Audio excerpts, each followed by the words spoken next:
সারা বছর কষ্ট করে টাকা জমিয়েছিলেন বৃদ্ধ বাবা। শুধু একটাই স্বপ্ন, এবার ছেলেকে নিয়ে কোরবানি দিবেন না। আব্বু, আমাদের গরুটা কি বড় হবে? ইনশাআল্লাহ বাবা। খুব সুন্দর একটা গরু আনবো। অবশেষে সামান্য টাকায় ছোট্ট একটা গরু কিনলেন বৃদ্ধ বাবা।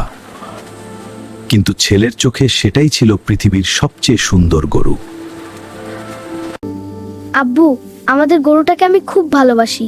আল্লাহর সন্তুষ্টির জন্যই তো এই ভালোবাসা ত্যাগ করতে হয় বাবা। কিন্তু গভীর রাতে হঠাৎ বৃদ্ধ বাবার শ্বাসকষ্ট বেড়ে যায়। হয়তো সময় খুব কম, তিনি আব্বু, তুমি আমাকে ছেড়ে যেও না। কাঁদিস না বাবা, আল্লাহ সব দেখছেন।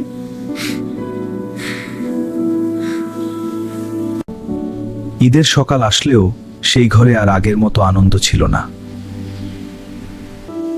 আব্বু, তুমি তো বলেছিলে আমরা একসাথে কোরবানি দিব, তুমি কথা রাখলে না কেন?